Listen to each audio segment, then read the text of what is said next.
के चंद्र को मस्तक पर धारण कर कर भगवान शंकर ने कह दिया कि सुनो चंद्रदेव, आज शुक्ल पक्ष की द्वितीया तिथि है, जिस दिन मैंने आपको अपने मस्तक पर धारण करा है। जो भी शुक्ल पक्ष की द्वितीया तिथि को चंद्र का दर्शन करेगा, उसकी जिंदगी में कभी रोग से वो ग्रसित नहीं होगा। हम पहले भी कथा में कहे, आज फिर कहते हैं, जिसकी लीवर, किडनी, जिसकी काया बेकार हो रही हो, चमड़ी सफेद पड़ रही हो, काले काले छट्टे पड़ रहे हो, सोराइसिस जैसी बीमारी हो गई हो, कैंसर जैसा रोग हो गया हो, बड़े से बड़ा रोग, अगर किडनी, लीवर कितना भी बेकार से बेकार हो गया, डैमेज से डैमेज हो गया, उसको शुक्ल पक्ष के द्वितीया चंद्रमा का दर्शन करना चाहिए। और शुक्ल पक्ष के द्वितीया चंद्रमा का दर्शन कर कर प्रदोष काल के समय पर, कौन सा काल? शाम के समय। प्रदोष काल मालूम है सबको?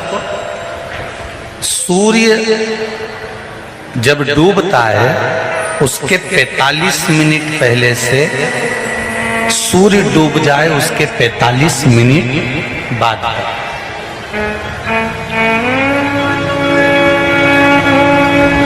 कितने मिनट पहले? जम के बोलो जरा। 45 मिनट पहले से 45 मिनट बाद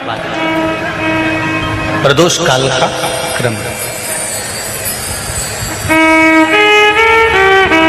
चंद्रदेव का दर्शन कर कर कच्चे दूध का छींटा, सफेद पुष्प चंद्र को समर्पित करो।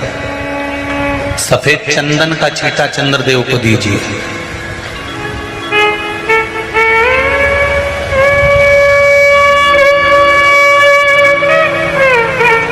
और चंद्रदेव को छींटा देने के बाद जो दूध है उसका छींटा अपने तन पर लीजिए। सफेद चंदन थोड़ा सा अपने शरीर पर लगा लीजिए। कितना भी विषम से विषम रोग हो, कितना भी किडनी, लीवर, चाहे कैंसर जैसा रोग हो, मेरा चंद्र शुक्ल पक्ष के द्वितीया के चंद्र में शंकर भगवान स्वयं विराजमान होकर अपने भक्त को रोग से मुक्त करते हैं। द्वितीया के चंद्र।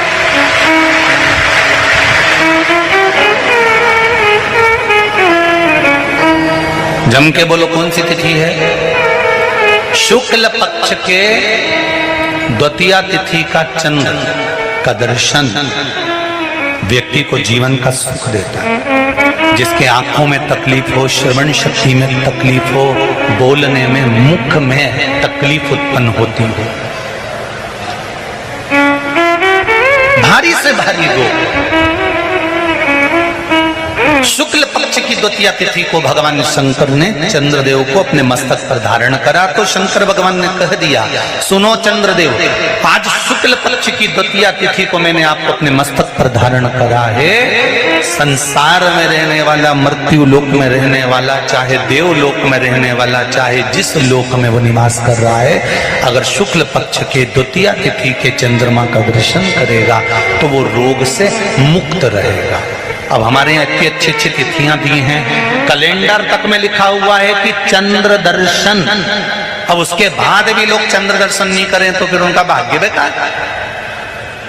पंचांग में लिखा है कि चंद्र दर्शन, बोलो सही है कि गलत है? उसमें पंचांग में लिखा है कि चंद्र दर्शन, शुक्ल पक्ष की द्वितीया तिथि चंद्र दर्शन। एक छोटा सा प्रैक्टिकल है, आप करके देखेंगे तो बाबा कुबेर भंडारी वैसे ही भंडार भर देगा। थोड़ा सा प्रयास, अगर आपके सबके घर में गंगा जल है तो एक प्रयास करके देखिएगा। कोई कार्य के लिए आप जा रहे हैं और वो कार्य अटक रहा है, नहीं हो रहा, बहुत प्रयास कर लिया, बहुत दिन से लगे हुए कि ये काम होना ही चाहिए, ये काम बहुत जरूरी और होना ही चाहिए, नहीं हो रहा। एक कटोरी में गंगा का जल निकाल लीजिए और कटोरी में गंगा का जल निकाल कर तुम्हारे घर में एक सिक्का पड़ा हो, 1 रुपया, 2 रुपया, 5 रुपया, कोई सा भी एक सिक्का पड़ा हो, जो भी सिक्का पड़ा हो, कुंदकेश्वर महादेव का नाम लेकर, जहां परिंदा होता है, पानी का मटका होता है, पितरों का स्थान होता है, हंडा भरते हो, मटका भरते हो, उसके पास में उस कटोरी को रखकर 1 का सिक्का, 2 का सिक्का, 5 का सिक्का, 10 का सिक्का, जो तुम्हारे पास सिक्का पड़ा हो, जो भी तुम्हारे पास पड़ा हो, वो सिक्के को हथेली में लेकर कुंदकेश्वर महादेव का नाम लेकर उस कटोरी में डाल दीजिए और उस जल को नैनों से लगाकर आप काम के लिए निकल जाइए। वो काम आपका सफल होकर ही रहेगा, छूट नहीं सकता। गंगा के जल में वो बल होता है। और आप जो सिक्का डाल रहे हो वो ये समझ कर डालें कि कुंदकेश्वर महादेव को मैं गंगा में स्नान करने के लिए, हमारे यहाँ पहले हमने भी देखा, आपने भी देखा होगा, किसी जब बारिश नहीं होती है या कोई काम अटक जाता है, जब बारिश, तो क्या करते थे पहले के जमाने में कि मंदिर को पैक कर दे, उसमें पानी भर दे शंकर जी के ऊपर। आपने कई जगह देखा होगा, उसमें शिव जी को डुबा, तो किसके लिए डुबाते थे? कुंदकेश्वर महादेव के लिए। ये नियम है कुंदकेश्वर महादेव का। पर आज के जमाने में तो चंपेश्वर महादेव है तो उनको भी डुबा दे, गुप्तेश्वर महादेव है तो उनको भी डुबा दे। ये उनके लिए नहीं है। कुंदकेश्वर महादेव किनका नाम है? जम के बोलिए, कुंदकेश्वर महादेव। ये कुंदकेश्वर महादेव उस कटोरी में, उस बाटकी में सिक्के को, और फिर जब आपका काम हो जाए, आप जिससे मिलने गए हो, जिससे काम की बात करने गए और काम हो गया, तो वो जल ले जाकर सिक्के के साथ, सिक्का तो डालो मंदिर में, कहीं दान पेटी आदि में, और वो जल भगवान कुंदकेश्वर के नाम से शिव जी को समर्पित कर दो। बाबा से विनती करो, बहुत बहुत साधुवाद है बाबा, आपने मेरी लाज रख ली, मेरी कृपा बनी रहे, बस ये सुख मिलता। कनेर के पुष्प की माला, काय के पुष्प की? कनेर का वो पीला जो फूल होता है, आप टीवी पर दर्शन कर रहे होंगे, कनेर के पुष्प की माला जो ऊपर जलाधारी लगी है, जिस जलाधारी में से बूंद बूंद पानी गिरता है, ये शंकर भगवान की 5 बेटियों का स्थान है। कौन कौन सी बेटी? नाम लो, जया, विषहरा, शामली बारी, दौतली और 5वें नंबर की देव। ये शिव जी की 5 लड़की जो पानी बूंद बूंद नीचे गिरा रही है। शंकर भगवान की बेटियों के स्थान से शंकर भगवान की जो ये जलाधारी, अशोक सुंदरी वाला स्थान, ये जो जलाधारी है, बेटियों के स्थान से जलाधारी तक जो कनेर के माला बनाकर स्पर्श कर लगा देता है, शिवरात्रि के दिन, प्रदोष काल के समय पर, उस पति पत्नी में कितना भी झगड़ा हो रहा हो, आपस में प्रेम बनना प्रारंभ हो जाता है। अदालत का केस धीरे धीरे समाप्त, अदालती कार्रवाई। यहां तक कहा गया कनेर का पुष्प, भाई भाई में विवाद हो रहा हो, जमीन के लिए विवाद हो रहा हो, किसी प्रॉपर्टी के लिए विवाद हो रहा हो, या किसी अन्य विवाद में पड़े हुए हो, या तुम्हारे दुश्मन बढ़ रहे हो, तो भी कनेर का पुष्प शिव को समर्पित किया जाता है। कनेर सुख प्रदान, आनंद, जिसको कोई ना पाए उसको मेरा महादेव पाए।